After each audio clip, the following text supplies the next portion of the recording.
खबरों की दुनिया में बेखबर रहना चाहता हूँ।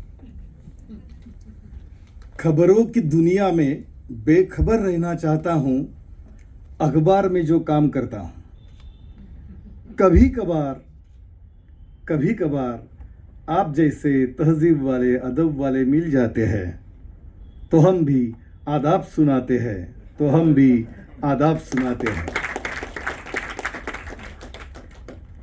त्यातल्या आणखी महत्त्वाच्या दोन ओळी आहेत ज्या तुम्हाला जास्ती आवडतील.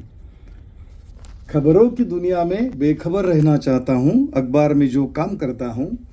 अक्सर तो बेशर्मों से ही पाला पड़ता है मीडिया में जो काम करता हूँ. कभी कभार आप जैसे तहजीब वाले अदब वाले मिल जाते हैं तो हम भी आदाब सुनाते हैं. आपल्याला छान वाटावं किंवा आपण टाळ्या वाजवाव्यात म्हणून मी हा शेर पेश केलेला नाही. पत्रकारांची, संपादकांची, माध्यमांमध्ये गंभीरपणे सिरियसली काम करणाऱ्यांसाठी जी व्यथा आहे, जी वेदना आहे, ती व्यक्त करण्यासाठी मी हा शेर पेश केला आहे. कारण इतका सुजाण, इतका समजूतदार, इतका रसिक प्रेक्षक वर्ग मिळणं हे पत्रकारांसाठी, संपादकांसाठी सुद्धा भाग्याची खूण आहे, भाग्याचं लक्षण आहे असं मला वाटतं. मगापासून विचार करत होतो की सभागृहाच्या बाहेर जर कोणी उभा असेल किंवा असेल तर या सभागृहाच्या आतमध्ये एक सुंदर सोहळा सुरू आहे असं कोणाला जाणवणार सुद्धा नाही. म्हणजे आपण म्हणतो ना, पिन किंवा टाचणी पडली तरी आवाज येणार त्या टाचणीचा. इतकी शांतता, इतका सुजाण समाज जेव्हा असतो तेव्हा म्हणजे असा फार क्वचित असा प्रसंग किंवा असे क्षण आमच्या आयुष्यामध्ये येतात. रोटरी सारखी ही आंतरराष्ट्रीय संस्था, त्याचे सर्व पदाधिकारी, मला सर्वांचा आवर्जून उल्लेख केला पाहिजे.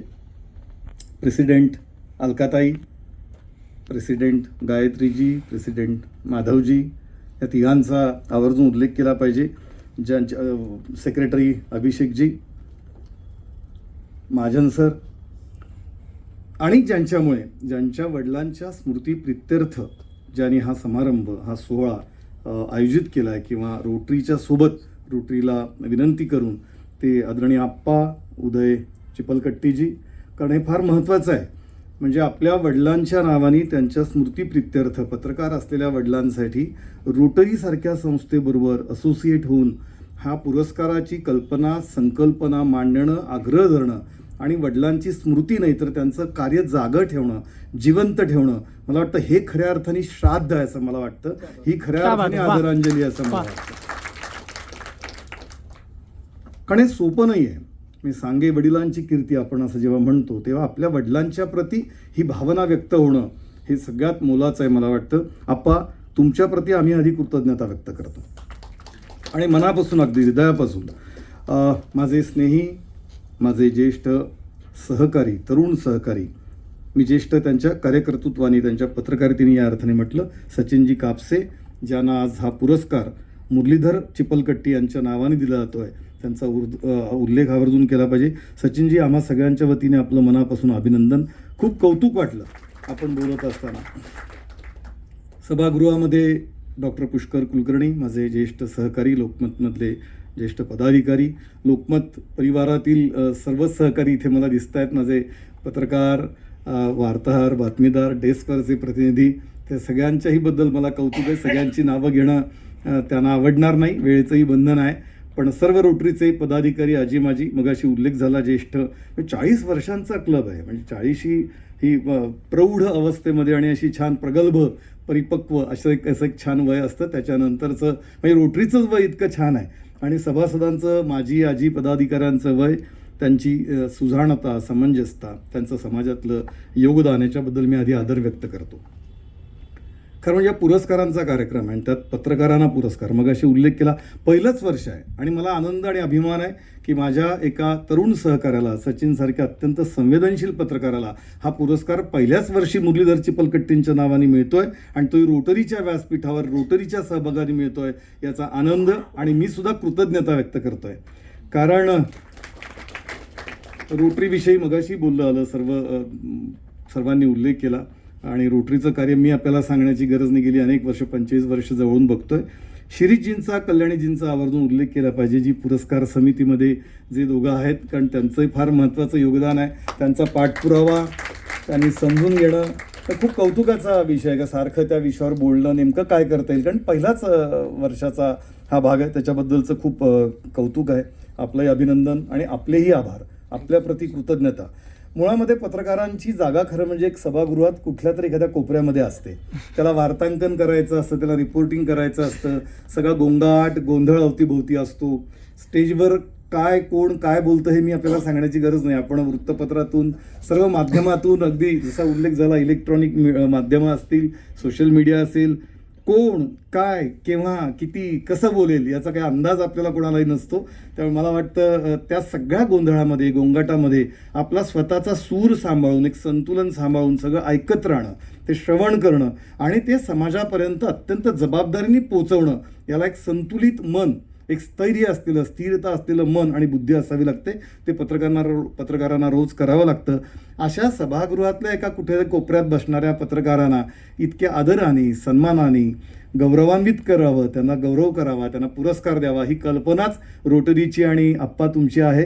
त्याबद्दल पुन्हा पुन्हा एकदा, कारण मला ते खूप कौतुक वाटतं आहे. कारण फार फार क्वचित घडतं आणि पत्रकारांबद्दलही फारसं काही चांगलं समाजामध्ये बोललं जातं असं नाही, अनफॉर्च्युनेटली. कारण ती निगेटिव्हिटी असतं असं अनेकांना वाटतं, पण खरं तसं नाही आहे. संवेदनशील पत्रकार, संतुलित आणि अत्यंत रिस्पॉन्सिबल जर्नलिझम आपण ज्याला म्हणतो, जबाबदार पत्रकारिता करणारे पत्रकार, संपादक, जे जे योग्य आहे, जो मगाशी उल्लेख झाला, अलकाताईंनी केला, दोघं अध्यक्षांनी केला, अत्यंत जबाबदारीने समाजातले प्रश्न, समाजातल्या समस्या, नेत्यांचं, अभिनेत्यांचं, जे जे काही घटक आहेत महत्त्वाचे, सेलिब्रिटीजचं म्हणणं तिथे मांडत असताना समाजापर्यंत ते पोचवणं, त्याची चिकित्सा करणं, क्रिटिसाइज करणं, त्याच्यावर भाष्य करणं, त्याचं विश्लेषण करणं, हे पण काम पत्रकार आणि संपादक करत असतात, अत्यंत जबाबदारीने करत असतात. प्रत्येकच क्षेत्रात बरी वाईट माणसं असतात, फक्त त्याचं पर्सेंटेज किती आहे, त्याचं प्रमाण किती आहे, प्रपोर्शन किती, हे मला वाटतं महत्त्वाचं वाटतं. आणि जर बहुसंख्य पत्रकार, मॅक्सिमम संपादक मोठ्या संख्येने अत्यंत जबाबदारीने पत्रकारिता करत असताना काही मोजक्या बेजबाबदार लोकांसाठी कोणालाही विठीस धरण्याचं कारण नाही किंवा त्यांच्याविषयी कटुता बाळगण्याचं कारण नाही असं मला वाटतं. पुरस्कार, मला पुरस्कारांची आपल्यालाही मला वाटतं ऐकताना खरं म्हणजे आप्पा भीती वाटते. अलीकडे पत्रकारांना असो की कोणालाही असो, पुरस्कार देणं आणि पुरस्कार स्वीकारणं हे काही फार आजकाल कौतुकाचा विषय राहिलेला नाही. त्या अर्थाने इतके पुरस्कार असं ते आदळावं आपल्या सगळ्यांवर. आपण रोज बातम्या वाचतो, बघतो आणि कुणीही कुणालाही पुरस्कार आजकाल देत सुटलाय. पुरस्कारांचं पेव फुटलंय असं आपण म्हणतो. या अर्थाने ही पण वस्तुस्थिती आहे, दुसरी बाजू आहे त्याची. अशा पार्श्वभूमीवर खरं म्हणजे पुरस्कार म्हणजे नेमकं काय असतं, तर मला वाटतं सामाजिक, सांस्कृतिक कृतज्ञतेची ती अभिव्यक्ती असते असं मला वाटतं. त्या व्यक्तीच्या त्या क्षेत्रात त्यांनी केलेल्या योगदानाची आणि त्याच्या गुणवत्तेची ती घेतलेली दखल असते. त्याच्या पाठीवर कौतुकाची थाप देण्याचं ते एक प्रयोजन असतं असं मला वाटतं. प्रोत्साहन देण्याचं काम असतं. जसं सचिन म्हणाले, सचिन मला फार कौतुक वाटलं, तुम्ही जे आश्वस्त केलं आहे सगळ्यांना, या सभागृहाला, रोटरी क्लब आणि ते माध्यमातून केलेलं आहे या सगळ्यांच्या, की तुम्हाला पश्चाताप होणार नाही अशी पत्रकारिता मी आयुष्यभर करत राहीन. हे सोपं नाही आहे. हे वचन, हे अभिवचन, ही कमिटमेंट, ही बांधिलकी ही सोपी नाही आहे. भल्याभल्यांना ते जमत नाही. त्यामुळे सचिन तुमचं आणखी त्यासाठी हे विधान नाही आहे, ही भावना आहे, ही भूमिका आहे आणि याला धाडस लागतं मित्र, याला करेज लागतं, याला साहस लागतं. भल्याभल्यांना ते जमत नाही. पुरस्कार घेणं आणि पुरस्कार परत करणं अशा सुद्धा आपल्या अवतीभोवती घडामोडी आपण बघत असतो. त्याची काही वेगळी कारणं असतील, पण एक तर म्हणजे पुरस्कार स्वीकारू नये असं माझं मत आहे. आणि स्वीकारला तर तो परत देऊ नये, कारण तो पुरस्कार त्यावेळी त्या घटकांनी फार विचारपूर्वक दिलेला असतो असं मला वाटतं. त्याचं कारण असं आहे, पुरस्कार कोण देतो, कोणती व्यक्ती किंवा कोणती संस्था देते, का देते, त्यामागे काय हेतू आहे, काय भूमिका आहे, हेतू शुद्ध आहे किंवा नाही, भूमिका निस्पृह आहे किंवा नाही, हे सगळ्यात महत्त्वाचं असं मला वाटतं. आणि कशासाठी दिला जातो, कोणाच्या नावाने दिला जातो. इथे मुरलीधर चिपलकट्टींच्या नावाने, जे आज हयात नाहीत, त्यांचा मुलगा, मला वाटतं त्यांच्या परिवारातलेही सदस्य आहेत, त्यांचा नातू किंवा काय, मग श्रेयस कोण लंडनहून नातू आलेले आहेत, मला फार मुलगा आलाय, अप्पांचा मुलगा, एक्झॅक्टली, म्हणजे मुरलीधर चिपलकट्टींचा नातू आलेला आहे. मला फार कौतुक वाटलं. आणि ती कुठून आले आहे, साता समुद्र पार करून केवळ आपल्या आजोबांच्या या सगळ्या त्या तर त्या सोहळ्याला आपण उपस्थित राहावं ही भावना मला मोलाची वाटते.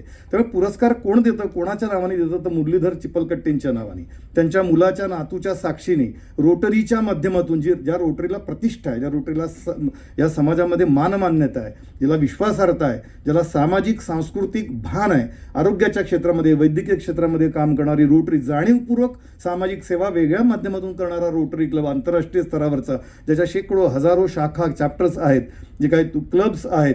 आणि मला आणखी एका गोष्टीचं कौतुक वाटलं, गायत्रीजी आणि माधवजी बोलत असताना, ही सिनर्जी तुम्ही फार सुंदर समजून सांगितलं. पत्रकारितेची, पत्रकारांची व्याख्या सुद्धा तुम्ही संस्कृत श्लोकाच्या माध्यमातून आम्हाला समजून सांगितली. फार क्वचित ऐकायला मिळतं माधवजी. Thanks to you. म्हणजे आमच्याही ज्ञानात किंवा माहितीत ती भर पडली. इतकं सुंदर वर्णन पत्रकारांचं, पत्रकारितेचं फार क्वचित ऐकायला मिळतं. सिनर्जी म्हणजे एनर्जीच्या पलीकडे जेव्हा आपण जातो तेव्हा ती सिनर्जी निर्माण होते. तुम्ही दोघांनी आणि 2 क्लब एकत्र येतात आणि ते फार छान सांगितलं तुम्ही. युनाइट फॉर गुड, चांगल्यासाठी एकत्र व्हा. काय सुंदर कल्पना आहे, काय सुंदर संकल्पना आहे. माणसं एक तर एकत्र येतच नाही. सज्जन शक्ती एकत्र येणं हेच दुर्मिळ आहे समाजामध्ये. त्यामुळे दुर्जन शक्तीचा फाव तड ते प्रबळ होतात हे आपण अवतीभोवती बघतो. दुर्दैवाने ते येत नाही. मगाशी आप्पांनी ज्ञानेश्वरांच्या माऊलीच्या ओवीचा फार सुंदर उल्लेख केला पसायदानामधल्या. तो फार अर्थपूर्ण आहे. म्हणजे मला ते म्हणजे खरं माझ्या ओठावर ते होतं, पण आप्पा तुम्ही म्हटल्यामुळे तिकडे जात नाही मी. कारण जे खळांची व्यंकटी सांडो अशा अर्थाने, नाही खळ नाही सांडत, ती व्यंकटी, ते तुझं काटा आहे, ती त्यातली जी काय बोच आहे की त्यातलं जे काय म्हणतात त्याला, त्यातलं जे दुष्टपण आहे ते संपवून टाकणं, दुष्टाला संपवणं नाही. काय सुंदर माऊलीने त्याचं वर्णन केलंय. आणि या सगळ्या भावना घेऊन मुरलीधर चिपलकट्टीने जी पत्रकारिता केली त्या कालखंडामध्ये, काय काळ होता तो, खिळे जुळवण्याचा काळ होता. तेव्हा कुठली साधनं नव्हती. अशा काळामध्ये देशभक्तीसाठी, राष्ट्रभक्तीसाठी, संघटनेसाठी, जनमत संघटित होण्यासाठी जे प्रयत्न त्या काळात त्यांनी केले, जाणीवपूर्वक गंभीरपणे पत्रकारिता केलेली आहे त्याने. आणि त्यांचा मुलगा त्यांच्या आठवणीसाठी हे करतो, हे मला अत्यंत मोलाचं वाटतं असं मला वाटतं. मगाशी गायत्रीजींनी आणि कल्याणीजींनी पण उल्लेख केला रोटरीचं महत्त्व सांगताना, की अनेक गोष्टी आम्ही छान करतो, त्यामुळे समाजातूनही लोक पुढे येत असतात, काही देत असतात. देणाऱ्यांनी देत जावे, घेणाऱ्यांनी घेत जावे. देणाऱ्यांनी देत जावे, घेणाऱ्यांनी घेत जावे. घेता घेता एक दिवस देणाऱ्याचे हात घ्यावे. फार सुंदर कविता आणि त्याच्या ओळी विंदा करंदीकरांची कविता आहे. अत्यंत अर्थपूर्ण आहे. मला वाटलं रोटरीला असे हजारो हात देण्यासाठी पुढे येत असतात. रोटरीसुद्धा सत्पात्री दान करावं असं म्हणतात. रोटरीसुद्धा सक्षम आहे, समर्थ आहे, कार्यक्षम आहे. आणि म्हणून त्या रोटरीच्या माध्यमातून, रोटरीच्या पदाधिकाऱ्यांच्या, सभासदांच्या माध्यमातून समाजाची प्रत्यक्ष सेवा घडत असते. पुरस्कारांच्या संबंधी जसं मी सांगितलं की पुरस्कार काय, अवतीभोवती वातावरण आहे, त्याचं महत्त्व काय, म्हणून एका चांगल्या व्यक्तीच्या नावाने, एका चांगल्या नामांकित आंतरराष्ट्रीय संस्थेच्या माध्यमातून आणि त्यांच्या परिवाराच्या साक्षीने हा पुरस्कार सोहळा होतोय, याचा मला आनंद आहे. मी त्याबद्दलही कृतज्ञता व्यक्त करतो. सचिन कापसे, खरं म्हणजे सचिन या नावातच एक जादू आहे. हे पत्रकारितेतले सचिन आहेत आणि सचिन होणार आहेत असा मला विश्वास आहे, कारण त्यांच्या नावातच सचिन आहे. म्हणजे अनेक सचिन आपण वेगळ्या क्षेत्रातले आपल्याला माहिती आहे, त्यांनी तो कालखंड, त्यांचं क्षेत्र गाजवलं आहे. तसे खूप अजून तरुण आहेत. म्हणजे या रोटरी क्लबचं जेवढं वय आहे तेव्हा त्याच वयामध्ये साधारणतः ते आहेत. त्या ज्या क्लबनी त्यांना पुरस्कार दिला आहे त्याच्याशी पण एक छान वयोमानाचं नातं आहे. सचिन एक शांत, एक संयमी, एक अभ्यासू, एक जिज्ञासू पत्रकार म्हणून सचिनकडे आम्ही बघतो. कुठेही विचलित होत नाही, अत्यंत संतुलित, शांतपणे. जसं मगाशी म्हटलं की या सभागृहामध्ये काही कार्यक्रम सुरू आहे असं बाहेर कोणाला वाटणार नाही, तसं आमच्या न्यूज रूममध्ये सचिन कापसे आहेत, वृत्तसंपादक आहेत असं जाणवत सुद्धा नाही. इतकं अबोल राहून, इतकं शांतपणे वागून, बोलून, संयमाने, जे पत्रकारितेत अत्यंत अभावाने आढळतं, अत्यंत दुर्मिळ आहे सगळं चित्र. हे आरडाओरड सुरू असतो. तुम्ही कधी न्यूज रूममध्ये कुठल्याही वृत्तपत्राच्या येऊन बघा, गोंधळ असतो, कलकलाट असतो, स्वाभाविक येतो. पण ती घाई असते, ती गतिमानता असते, काम करायचं असतं, लोकांना वेळेवर अंक द्यायचा असतो. त्या दृष्टीने सचिन एक अत्यंत शांत, संयमी, समजूतदार, सुजाण असं व्यक्तिमत्व आहे. मगाशी त्यांनीच त्या बातम्यांचा पोर्शे काय, ललित पाटील काय, किंवा त्यांनी दिलेले हेडिंग, 18 वर्षांची अवघी पत्रकारिता, ज्याला आपण 1.5 तप असं म्हणूया, अखंडपणे काम केलं आहे. वेगवेगळ्या महत्त्वाच्या माध्यम समूहांमध्ये काम केलं आहे, अत्यंत निष्ठेने, अत्यंत कष्टाने. आणि निष्ठा फक्त ऑर्गनायझेशनच्या किंवा संस्थेप्रतीच असते असं नाही. आज ते लोकमतमध्ये आहेत, पण त्यांनी अतिशय चांगल्या संस्थांमध्ये पण काम केलं आहे, त्याचाही आनंद, अभिमान आहे. निष्ठा ही त्या प्रोफेशनशी असली पाहिजे. जर तुम्ही पत्रकारितेमध्ये आहात तर पत्रकारितेशी निष्ठा असली पाहिजे, त्यासाठी कष्ट आणि परिश्रम पाहिजे, अत्यंत उत्तम वाचन, उत्तम समज पत्रकारितेची, बातमीची उत्तम समज, भाष्य करण्याची हातोटी, विश्लेषण करण्याचं कौशल्य, अशा अनेक स्किल्स असे त्यांच्याकडे सचिनकडे आहेत. इतकी वर्ष, 18 वर्ष तसा कमी कालखंड नाही, पण अजून खूप मोठा पल्ला गाठायचा आहे, खूप काम करायचं आहे सचिनना. अजून कमीत कमी 25 वर्ष काम करायचं आणि ते या कोलाहलामध्ये काम करायचं आहे. कारण दिवसेंदिवस काय वातावरण बदलत आहे हे मी आपल्याला सांगण्याची गरज नाही. माझ्या किंवा म्हणजे मुरलीधरजींच्या, ते तर खूप सिनियर आहेत मला, कारण आप्पाच इतके सिनियर आहेत. मुरलीधरजींचा काळ काय असेल, पण मी 25 वर्षापूर्वी खेळ जुळण्याच्या काळापासून काम केलंय. तेव्हा हे काहीच नव्हतं, माध्यमं नव्हती, TV नव्हता, दूरदर्शन हे एकमेव साधन होतं आणि PTI किंवा UNI सारख्या 2 वृत्त संस्था होत्या जे सोर्सेस होते या बातम्यांसाठी.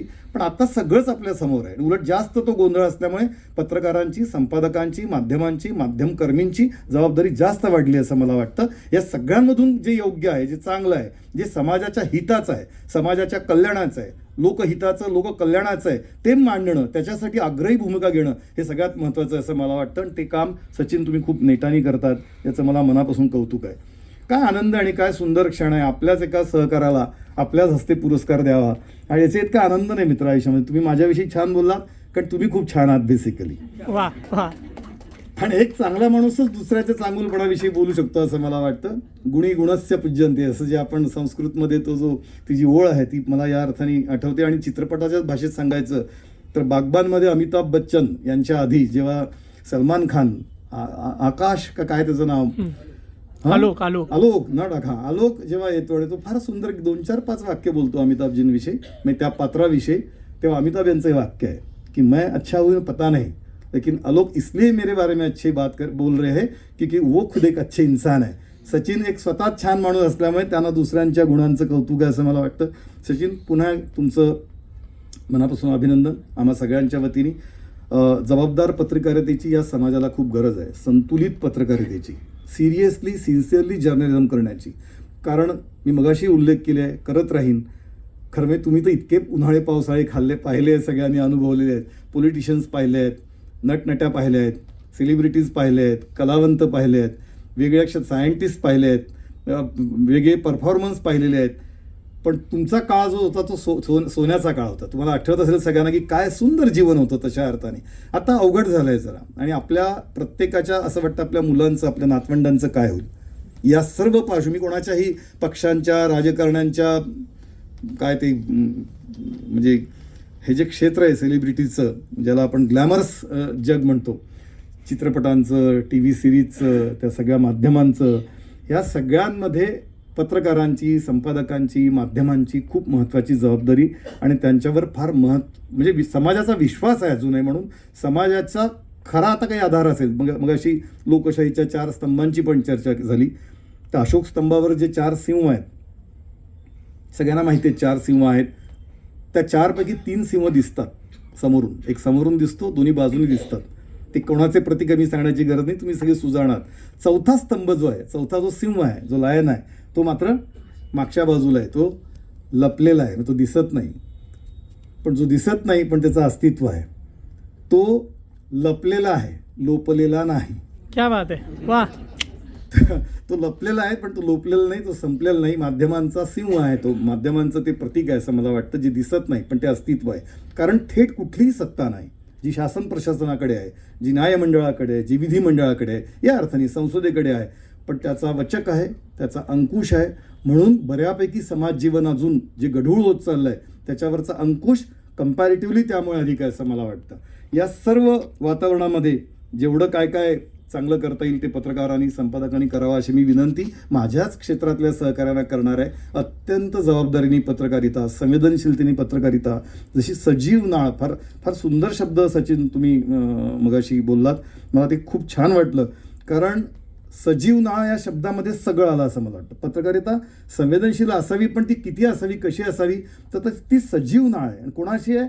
समाजाशी आहे, सामान्य माणसाशी आहे. सामान्य माणूस हाच त्याचा केंद्रबिंदू असला पाहिजे असं मला वाटतं. कारण पत्रकारितेच्या क्षेत्रामध्ये माणसं येतात वेगळ्या पद्धतीने, त्याला एक ग्लॅमर आहे असं वाटायला लागलं आहे, पण खरं ते ग्लॅमर नाही आहे. अत्यंत मला सामना चित्रपटातला निळू फुले जर तुम्हाला आठवत असेल, मी अनेकांनी सामना अलीकडं त्याच्याबद्दलच्या अनेक चर्चाही आहेत. निळू फुलेंची जी अवस्था चित्रपट संपताना होते, अलीकडची सगळी अस्वस्थता म्हणजे त्या काळात तेवढी होती, तर आज काय आहे? ही सगळी अस्वस्थता, अस्थिरता आणि एकूणच कोलाहल बघून जी पत्रकारांची अवस्था होते ती संवेदनशील पत्रकाराची पण होण्याचा धोका आहे. आणि जर तशी अवस्था झाली तर रोटरीसारखी आणि मुरलीधर चिपलकट्टींसारख्या त्यांच्या मुलांची, त्यांच्या नातवाची जी साथ आहे, म्हणून पत्रकारांना पुरस्कार देण्याची ही सुरुवात तुम्ही केलेली आहे असं मला वाटतं. जे अस्वस्थ पत्रकार आहेत, ज्यांना असं वाटतं तर नैराश्य आहे, हताश होण्याची वेळ आहे की आता काय करावं, मी कुठे कुठे ठिगळ आपण तो जो धागा लावणार आहोत, अशा परिस्थितीमध्ये म्हणजे पाडगावकरांच्या मला त्या 2 ओळी फार सुंदर वाटतात आणि आठवतात. काळ्याकुट्ट काळोखात जेव्हा काही दिसत नसतं, काळ्याकुट्ट काळोखात जेव्हा काही दिसत नसतं, कुणीतरी तुमच्यासाठी दिवा घेऊन उभं असतं. काळ्याकुट्ट काळोखात जेव्हा काही दिसत नसतं, कुणीतरी तुमच्यासाठी दिवा घेऊन उभं असतं. काळोखात कुडायचं की उजेडात उडायचं, काळोखात कुडायचं की उजेडात उडायचं, तुम्हीच ठरवा. सांगा कसं जगायचं, कणत कणत की गाणं म्हणत, तुम्हीच ठरवा. मला वाटतं पत्रकारांना गाणं म्हणायला लावण्यासाठी शक्ती देणारी, प्रेरणा देणारी, प्रोत्साहन देणारी ही पुरस्काराची कृती आहे असं मला वाटतं. कारण ज्या ज्या पत्रकारांना असं वाटेल की आपण हताश होतोय, निराश होतोय, तेव्हा मुरलीधर चिपलकट्टी, त्यांचा परिवार आणि रोटरी तीनही ही सिनर्जी म्हणजे rotary club of Pune Kothrud, Phoenix आणि शिवाजीनगर ऑब्व्हियसली तुम्ही सगळे आठवत राहू. कारण पत्रकारांनाही त्यांच्या एक माणसाचं एक मन आहे, तेही अस्वस्थ होतात. ही सगळी अवतीभोवतीची परिस्थिती पाहून त्यांनाही दुःख होतं आणि असं वाटतं कोणासाठी आपण झगडतोय, कशासाठी, कोणाशी झगडतोय, कोणाशी लढायचं आहे. सर्वसामान्य माणूस हा केंद्रबिंदू असला हे तत्व झालं, हा आदर्श झाला. वास्तव काय आहे? आणि ज्यांच्याशी लढतो त्यांना सामान्य माणसाशी त्यांचा केंद्रबिंदू आहे का? सामान्य माणसासाठी त्यांना करायचं आहे का? त्यांचा जो विकास वरकरणी दाखवला जातो, त्या विकासामागे काय आहे, ते गुह्य काय आहे, हेतू काय आहे, उद्देश काय? तो विकास तुमच्या आमच्यासाठी कधीच नसतो, तो करावाच लागतो. कारण त्याच्यामधून मिळणारा मलिदा हे त्यांच्या जीवनाचं ध्येय असतं, त्यांचा उद्देश असतो. हे अगदी उघड आहे. ब्रिज बांधले जातात आणि ब्रिज पाडले जातात, पूल बांधले जातात आणि पुन्हा पाडले जातात.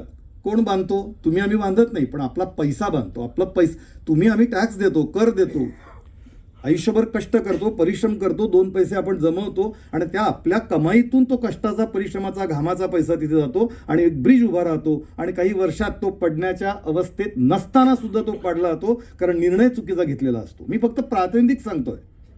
असे अनेक पूल असतील, अशा अनेक वास्तू असतील, अशा अनेक गोष्टी असतील, बांधल्या जातात, 10-10, 11-11 मजले बांधले जातात आणि मग त्याच्यावर काहीतरी नंतर लक्षात येतं फाईलमध्ये की काहीतरी चुकलंय. त्या वास्तू तशाच राहतात वर्षानुवर्ष. कुणाचं आहे? त्यांचं काही होत नाही.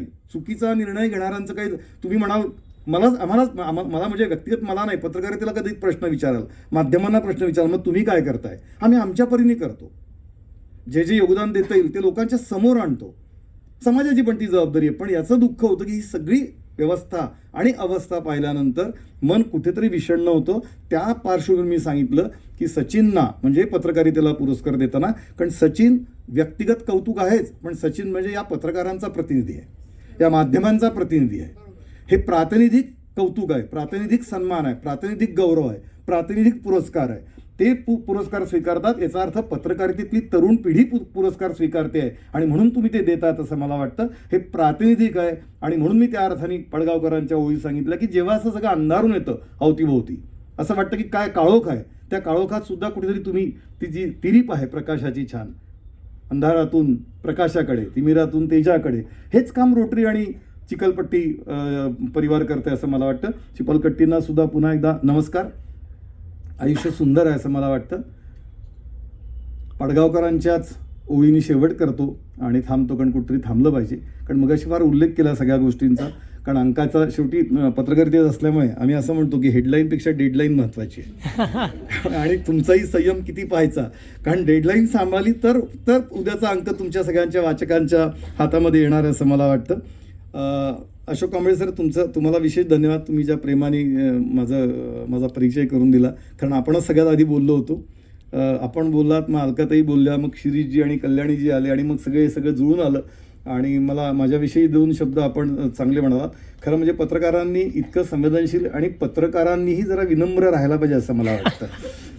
त्याचं कारण असं आहे की आमच्याकडे सुद्धा म्हणजे ज्या पद्धतीने एखादा कॉर्पोरेटर निवडून आला, नगरसेवक किंवा आमदार किंवा खासदार, तो आधीचं त्याचं चालणं बघा, ज्याला आपण चाल हा शब्द म्हणतो, त्याची चाल बदलून जाते.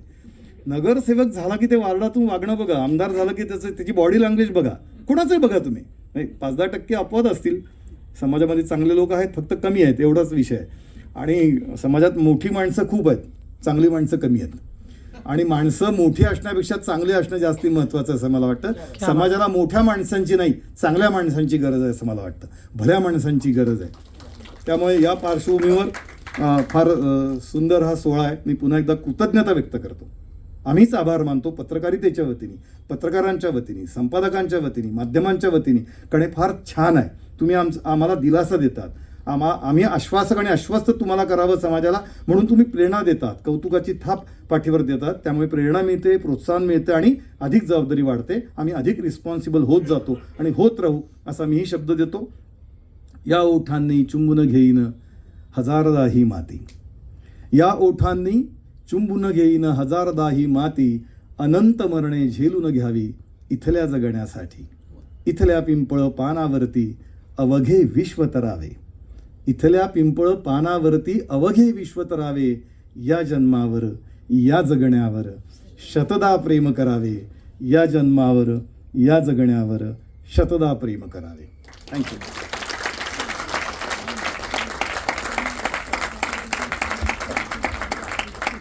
धन्यवाद सर.